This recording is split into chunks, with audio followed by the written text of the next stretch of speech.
안녕하세요. 사연 읽어주는 연인입니다. 오늘도 찾아주셔서 감사드리고 사연 바로 읽어보도록 하겠습니다. 안녕하세요. 저는 70을 목전에 둔 남자입니다. 저는 시장 한쪽에서 20여 년 넘게 호떡 장사를 했습니다. IMF 시절 아버지한테 물려받은 사업을 쫄딱 말아먹고 저는 한강에 가서 참 많은 생각들을 했어요. 그맘때쯤 제 가정에는 여우 같은 마누라와 토끼 같은 외아들이 버젓이 있었습니다. 가족들 생각을 하자니 눈물이 앞을 서려 맘 놓고 떠날 수도 없었고 신세 한탄을 하며 쇠줄을 끝없이 들이켰죠. 제 아들은 당시 중학생이었는데 당시 사춘기인지라 모든 게 불만이었고 저와도 사이가 좋지 않았지만 제가 경제적으로 무능력해지며 집안이 어려워지자 오히려 철이 들었는지 절 곁에서 응원해 주었습니다. 아빠, 이거 내가 전단지 아르바이트해서 번 돈이에요. 이거 가져가서 아빠 용돈 하세요. 세상에 중학생 아들한테 용돈 받는 아버지가 어딨답니까? 저는 차마 그 돈을 받지 못하고 제 무능력한 처지가 화가 나서 괜한 분풀이를 아들에게 하며 윽박 질렀습니다. 너 지금 중학생이면 한참 공부할 나이인데 무슨 전단지 아르바이트야? 당장 그만두고 공부해.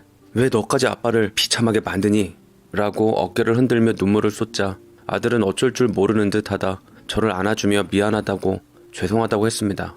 전 아들의 마음을 알고 돈이 되는 거라면 닥치는 대로 일을 하기 시작했어요. 잠도 못 자고 밤낮으로 돈을 벌 수 있는 일을 하고서 빚부터 갚아 나갔습니다. 제 아내도 저와 같이 일을 했지만 선천적으로 몸이 약한 편이라 힘든 일을 하다가도 픽 쓰러지기 일쑤여서 병원비가 더 든다며 아내를 설득하고 집에서 그냥 쉬게끔 했습니다. 어린 내 아들은 철없는 사춘기도 마음껏 못 겪고 경제적으로 어려웠던 집안 사정으로 인해서 그저 돈이 최고인 줄만 알고 살아 끝내는 고등학교도 그만두고 바로 사회생활에 진출하게 되었습니다. 고등학교도 안 나온 애가 할 줄 아는 게 뭐가 있겠어요. 아무리 직업에 귀천이 없다 하지만 귀한 내 아들이 위험하게 오토바이 타고 음식 배달이나 서빙 일을 하는 건 원치 않았지만 어쩔 수 없었죠. 돈 좀 더 벌겠다며 노무현장에 가서 몸 쓰는 일을 하다 줄곧 다쳐오기도 했는데 다음날 새벽에 아픈 몸을 이끌고 나갔던 아들이었습니다. 저와 아내는 아들이 그런 생활력 강한 아들이란 게 기쁘기는커녕 검정고시를 보게 한 후 최소한 고졸학벌로서 일을 하기를 바랬습니다. 아들도 그런 제 마음을 안 건지 일을 조금 줄인 후 검정고시를 준비했고 바라던 대로 검정고시를 수월하게 합격했죠. 일하는 와중에서도 언제 틈틈이 공부한 건지 기특하고 대견스럽더라고요. 저와 아내가 너무나도 기뻐하니까 아들도 덩달아 웃으며 저 조금 더 여유 생기면 꼭 대학 가서 졸업장 드릴게요. 열심히 제 인생 살 테니까 제가 엄마 아빠 세계 일주 시켜드릴 때까지 오래오래 사셔야 돼요. 아셨죠? 또래 사람들보다 피부도 더 많이 탔고 손도 거칠어진 아들은 뒤늦게 공부에 재미를 붙여가며 하고 싶은 꿈이 생겼다 했습니다. TV에 꼭 나올 수 있는 유명인이 되어 스포트라이트를 받고 싶다고 하더라고요.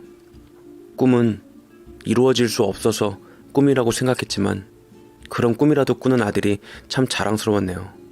저는 그맘때쯤에 빚을 어느 정도 청산한 뒤 번 돈으로 시장 한켠에서 터 조그맣게 얻어 호떡 가게를 차렸습니다. 아내도 그 일은 감당할 수 있었는지 저와 함께 했죠. 처음에는 반죽을 떼어와서 팔았지만 나중에는 제가 직접 반죽을 하며 숙성 상태를 보고서 최고의 맛을 내기 위해 밤새 연구했어요. 정성껏 만든 반죽으로 구워 만들면 아내가 포장해서 손님들에게 건네주며 팔았습니다. 노점상이지만 내 가족 먹는다 생각하고 위생상태 철저하게 해서 파니 손님들은 점차 늘어가기 시작하더라고요. 제가 장사가 잘 되자 건너편, 그 다음 건너편 호떡가게가 줄지어 생겼지만 저희의 반죽을 따라올 자가 없어서 그런지 하나같이 흥하질 못했습니다. 저희는 돈을 벌어 그걸로 집과 차도 사고 아들에게 그토록 주고 싶었던 용돈도 넉넉하게 줄 수 있었어요. 돈을 많이 벌자 아버지의 가게를 이어받겠다고 2호점을 내겠다는데 저는 일단 공부에도 다 때가 있다 여겨 어차피 이거 다 네 거 될 거니까 돈 때문에 못 간 대학 지금이라도 가서 꿈을 이루라고 독려해 주었습니다. 아들은 제 말대로 순순히 모든 일을 멈추고 공부를 하기 시작했어요. 필요하다면 학원도 다니라고 금전적인 지원을 해주었습니다. 그 결과 아들은 1년 만에 전문대에 있는 어느 연출과의 늦깎이 대학생으로 입학했고 그때 아들 나이 20대 후반이었습니다. 제2의 인생의 도약이 시작된 거였죠. 아들은 영화인의 꿈을 키우면서 공부를 하며 방학 때는 스텝으로 참여하기도 했는데 주변에서 감각 있고 성실하다고 많이 인정받는다 했습니다. 2년의 대학 생활을 열심히 한 후 그곳에서 쌓은 인맥으로 아들은 본격적으로 영화 바닥에 진출했어요. 성공하기 전까지는 허울 좋고 그것만큼 배고픈 직업도 없었지만 아들은 더할 나위 없이 행복해 보였고 저는 호떡 장사에서 번 돈으로 아들의 용돈을 주며 그동안 제가 못해줬던 것을 해줬습니다. 그렇게 아들이 꿈을 찾아갈 무렵 어느 날 진탕 술을 퍼마시고 와서 말하더라고요. 아버지, 나 책임질 일을 하고 말았어요. 같이 일하는 스텝인 여자가 있어 잠깐 만났는데 제 아이를 임신했대요. 나 이제 막 내 꿈을 찾으려고 발 붙이고 있는데 지금 그 여자를 책임지면 내 인생 어떡해요? 라고 얘기를 하는데 마음이 덜컹거리더라고요. 그간 아들이 어떤 환경에서 어떤 심정으로 살았는지 누구보다 잘 알았기에 솔직히 아버지로서 아무 생각 안 하고 아들을 무거운 짐으로부터 벗어나게 하고 싶었습니다. 허나 남의 집 자식도 귀한 법인데 아이까지 생긴 여자를 아들의 인생 때문에 외면한다면 그건 또 사람으로서 할 짓은 못 된다고 생각이 들더군요. 저는 안타깝지만 아들에게 쓴소리를 했습니다. 중서봐, 남자가 모름지기 책임질 일을 했으면 책임지는 게 맞다고 본다. 아빠는 어찌됐든 너도 그 여자를 좋아해서 아이가 생긴 거잖니. 20대 후반이면 어린 나이도 아니고 가정 가진 후에 잘 되는 사람도 많이 보았다. 어쩌면 그 손주가 큰 복을 가지고 온 게 아닌가 싶기도 하고 나는 그 여자를 한번 만나보고 싶구나. 제 말을 듣자 아들은 뭘 기대한 건지 절망 어린 눈동자로 저를 바라보았고 제 말을 들은 아내는 아들이 안쓰러운 듯 감싸 안으며 많은 생각을 하는 것 같았습니다. 며칠 후 아들은 여자와 함께 나타났는데 아들보다는 훨씬 어려 보이는 여자였어요.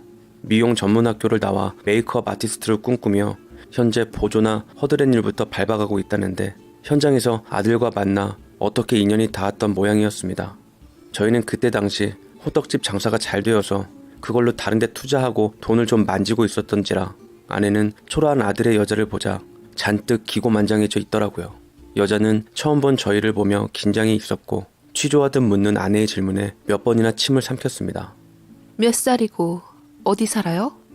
부모님 뭐 하시지? 22살이고요. 부모님은 이혼하시고 전 엄마랑 같이 살고 있어요. 동생은 아빠랑 살고 있고요. 아내의 꼬운 첫마디에 얼어붙을 것 같던 그 아이는 눈조차 제대로 마주치를 못했고 아들은 여느 때 착한 모습과는 달리 여자에게 나쁜 남자였던지 웃음기 한번 보이질 않았습니다. 아내는 개구리 올챙이적 생각 못한다더니 TV에서 나올 법한 못되고 시건방진 예비 시모의 얼굴을 하며 그 여자를 대놓고 무시하는 발언을 하기 시작했네요. 하며 가만히 있는 절더러 보태지 않는다고 옆구리를 치기까지 했습니다. 저까지 뭐라 하면 안 될 것 같아 어색하게 차 한 잔을 건넸습니다. 이거라도 마셔서 목 좀 축여요. 그동안 힘들게 살았을 텐데 우리가 친부모라고 생각하고 많이 의지해요. 할아버지 될 생각하니까 벌써부터 기분이 좋네요. 라고 사람 좋게 얘기하니 그제서야 조금 표정이 누그러지는 여자였습니다. 허나 아들이랑 아내는 잔뜩 표정이 일그러지며 저 인간이 미쳤나라는 심정으로 절 노려보더라고요. 여자가 간 후에 아니나 다를세라 모자가 힘을 아파요 한바탕을 했죠. 아내의 주특기인 다다다다를 듣고 있는 동안 아들은 기분 나쁜 듯 자리를 떴고 저는 아직도 제가 뭘 잘못했는지 모른 채 그저 모자의 모양새가 기가 막혀 어이없을 뿐이었습니다. 아들은 곧 애기 아빠가 될 운명이었지만 그것이 마음에 안 들었는지 결혼 날짜를 앞두고서 일부러 다른 여자를 만나고 다니는 것 같았어요. 다 큰 아들을 사생활까지 문제 삼기가 그렇기도 하고 그걸로 인해서 아내와 큰소리 나는 것도 지친 덕에 아무 말 못하고 있었는데 아무리 생각해봐도 이건 아니었습니다. 아내는 제게 다 맘을 못 잡아서 그런 거라며 가끔 며느리들 아이가 인사 올 때마다 문전박대까지 하면서 내쫓아버렸는데 끝까지 애 때문에 등 떠밀려 결혼하는 아들이 불쌍하다는 둥 오로지 아들, 그놈의 아들 편만 들더라고요. 며느리들 아이가 홀몸도 아닌 채 우리 준다고 과일 바구니와 꽃을 들고 오며 마음에 들어보겠다고 왔는데 그냥 돌려보내고 싶지 않아 제가 예비 시아버지로서 미안한 만큼 돈봉투를 손에 쥐어주고 보냈습니다. 그럴 때마다 눈물을 글썽이며 감사해요 아버님. 저한테 이렇게 대해주시는 분은 아버님밖에 없어요. 오빠도 어머님도 하나같이 제가 애 때문에 발목 잡은 거라 생각하시나 봐요. 저 그래도 뱃속 아기 때문에라도 오빠 포기 못해요 아버님. 아무도 너한테 우리 아들 포기하라고 할 자격 없다. 난 우리 집 며느리감은 오직 너밖에 없다고 생각한다. 우리 아들도 곧 애기 낳고 하면 마음이 돌아올 거야. 태교에만 잘 신경 쓰고 몸도 마음도 편하게 하거라. 라며 따뜻한 말을 건넸지만 아들의 생각지도 못한 모습을 발견한 저는 과연 결혼식이 무사히 잘 치러질까 걱정이 되기도 했습니다. 그리고 기필코 녀석이 사고를 치고야 말았어요. 저는 며느리감의 얼굴을 보고 깜짝 놀랐습니다. 더군다나 사돈 어른들도 다 낯선 사람들이었죠. 결혼식장에서 제가 알던 여자가 아닌 다른 여자가 서 있는데 얼이 빠질 지경이었습니다. 며느리가 바뀌어도 어떻게 저렇게 손해보게 바뀌었나 아들의 눈을 탓했어요. 나이가 꽤 많아 보이는 여자였는데 성형수상이인 얼굴에 과히 드센 모습이 범상치 않아 보였습니다. 더 충격적이었던 건 이미 아내와는 많이 본 듯 친해 보이는 사이였죠. 완전 저 혼자 바보가 된 느낌이었습니다. 한 번도 못 봤던 여자를 며느리감으로 들이다니.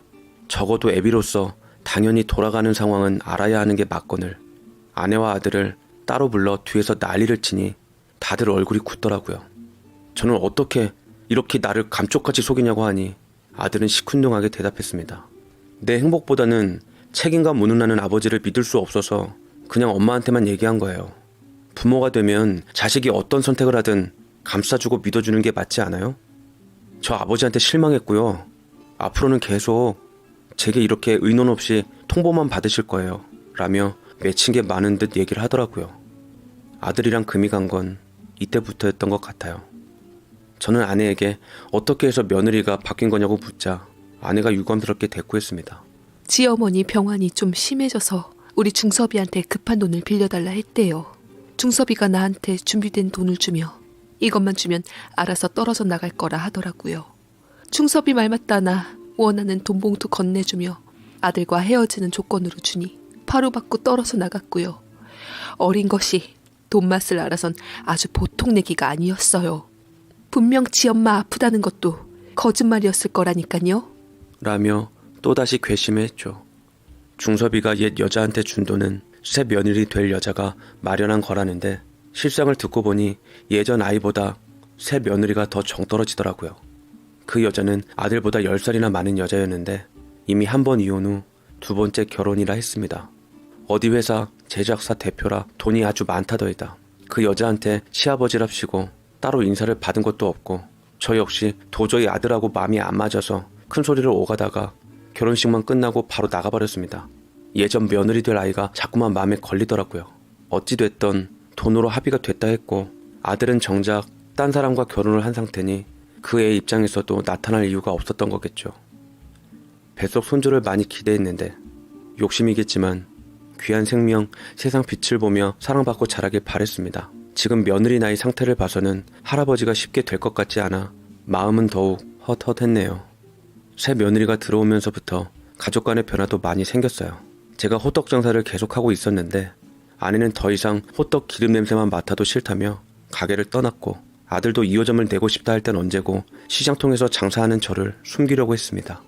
그러거나 말거나 저는 꿋꿋하게 장사를 유지해 나갔죠.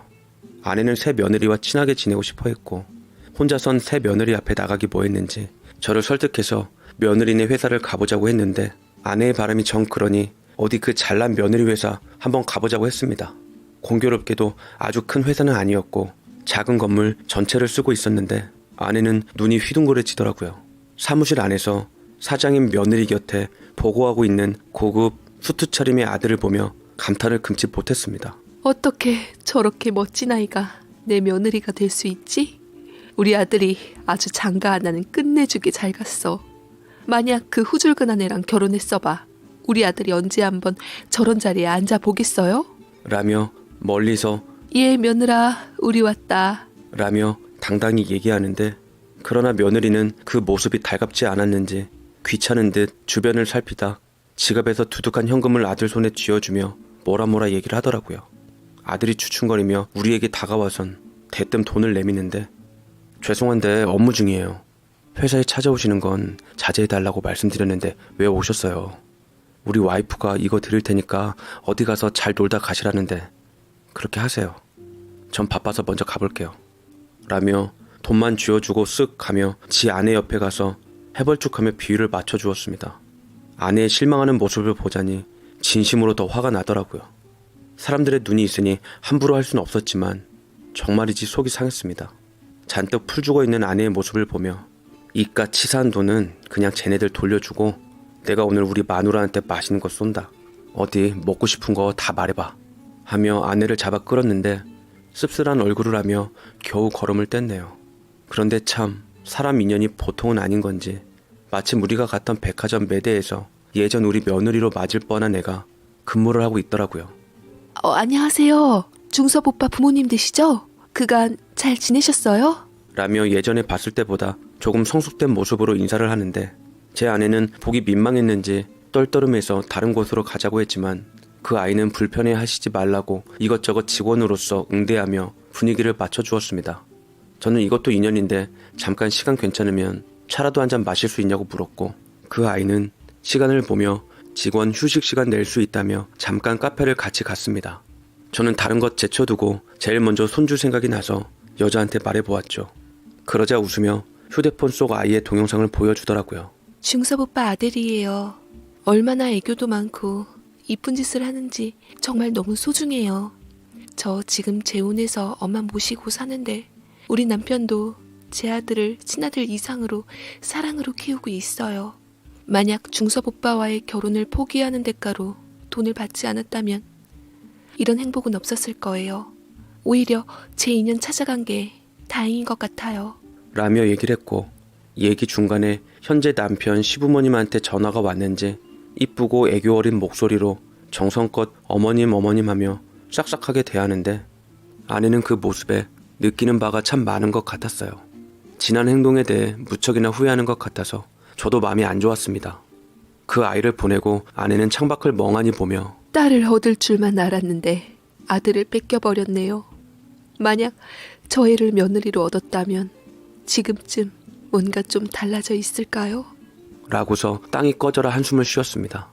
그 이후에도 새 며느리에 대한 기대를 포기하지 않고 아내는 끊임없이 다가가려 했지만 가까이 하기에 먼 당신인 새 며느리는 가벼운 집안 행사들은 물론 제사고 저희 생일이고 아내와 몸이 안 좋아 병원에 입원했을 때도 일 핑계로 코빼기도 비치질 않았고 아들 역시 저희가 짐이 된 듯 그나마 명목상 몇 번 했던 연락까지 아예 끊어지며 제3 꾸리기에 바빴습니다.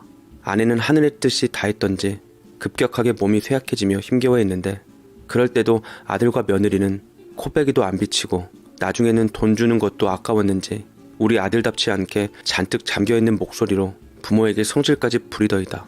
아버지, 바쁜 사람한테 이런 일로 연락 좀 하지 마세요. 자꾸 이런 식으로 돈 챙기시는 것에 재미 붙이셨나 본데 아버지랑 어머니 때문에 우리 와이프 얼굴 볼 면목도 안 생겨요. 엄마 아픈 거 어디 한두 번이에요? 곧 또 괜찮아지시겠죠. 원래 어머니처럼 골골하신 분이 더 건강하고 오래 사시는 법이니까 걱정 마세요. 저 바쁘니까 끊겠습니다. 라며 끊어버렸습니다. 그렇지만 아내는 결국 외아들 이름을 끝까지 놓지 못한 채 간경화와 당뇨 합병증으로 저 세상으로 가고 말았고 저는 먼저 간 아내 앞에서 목 놓아 울다가 지 엄마가 이리 허망하게 지 이름을 부르다 갔는데도 바쁘다는 핑계로 전화를 끊어버린 아들을 용서할 수가 없어서 당장에 회사를 향해 갔습니다. 그런데 회사로 가보니 정작 현실은 더 가관이더군요. 사장님과 이사님께서는 오늘 미국 출장권으로 출국하셔서 보름 동안 회사에 안 계십니다. 라며 비서가 딱딱한 어투로 얘기하는데 정말 화가 나서 미치겠더라고요. 출국한 시간까지 억지로 확인하니 아내가 저 세상 가기 전까지는 분명히 한국에 있었던 파렴치한 것들이었습니다. 아무리 일도 중요하다지만 지 엄마가 생사를 앞두고 있는데 어쩌면 이렇게 모렴치한 것들이 있을 수 있을까요? 저는 아내에 관해 연락을 해도 꿈쩍 않던 아들을 뒤로 한 채 아내의 장례를 정성껏 치러주었습니다. 아내 앞에 서자니 사이에 유일한 사랑의 결실이었던 아들과의 많은 추억들이 주마등처럼 스쳐 지나가며 통곡했는데 마지막으로 한 전화 연결이 끝내는 안 되고 저는 그 녀석을 온전히 포기한 채 안 보기로 맘먹었습니다. 그래도 아들인지라 아무리 괘씸해도 다 묻고 넘어가며 알아서 잘 살길 바랬어요. 부모를 저버린 아들의 선택을 순순히 받아들인 게 지금까지 5년 정도 시간이 흐른 것 같습니다. 길다면 길고 짧다면 짧은 5년 동안 많은 문제가 있었던지 아들의 결혼 생활이 흔들리고 있는 것 같다는 소식이 들려왔습니다. 첫 조카애도 며느리 회사에서 같이 일하고 있었는데 후문으로 듣자니 회사 경영도 예전만 못한 것 같고 회사 자금까지 끌어들여 사치를 일삼는 며느리에 대해 문제가 많은 듯 하더라고요. 무엇보다 결정적이었던 건 그 여자가 더 이상 아들을 사랑하지 않아 딴 데 눈을 돌리고 있었던 것 같더랍니다. 딱 봐도 힘든 상황일 게 뻔한데 아들은 끝까지 제게 아무 연락이 없네요. 여전히 제가 싫은 건지 부끄러운 건지 면목이 없는 건지 모르겠습니다. 무슨 이유 때문인지 몰라도 해외에서 지내고 있다는데 처조카 말로는 결혼 생활 내내 사실 새 며느리 눈치 보며 발 뻗고 자지도 못했을 거라며 괴로움에 술만 마시면 지 엄마를 그렇게 보낸 것에 대해 자책감을 갖고 있다 하는데 고작 저렇게 살려고 부모를 저버렸나 싶더군요. 어떻게든 품어줘야 하는 게 부모라는 걸 아는데 왜 저는 그 녀석이 그토록 실망스럽고 괘씸한지 모르겠어요. 그것 또한 다 제 업보고 제가 잘못 키운 죄겠죠.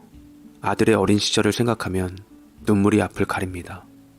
우리는 어디서부터 어떻게 잘못된 걸까요? 아직도 환하게 웃으며 아내와 제 손을 붙잡았던 아들의 따뜻한 손길이 기억납니다. 저 조금 더 여유 생기면 꼭 대학 가서 졸업장 드릴게요. 열심히 제 인생 살 테니까 제가 엄마 아빠 세계 일주 시켜드릴 때까지 오래오래 사셔야 돼요. 아셨죠? 라고 했던 착하고 기특한 우리 아들. 아무리 시간이 흘러도 전 아들을 맞을 준비는 다 되어 있으니 녀석이 마음을 잡고 제게 아버지라며 돌아오는 날이 조만간 오길 바라며 어디에서든 건강한 모습으로 있길 바라며 사연을 보내봅니다. 제 사연 읽어주셔서 감사드립니다.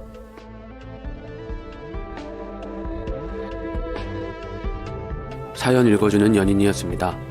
오늘도 저희 채널을 찾아와 주셔서 감사드리고 저희는 또 다른 사연으로 찾아뵙겠습니다. 끝까지 영상 함께 해주셔서 감사드립니다.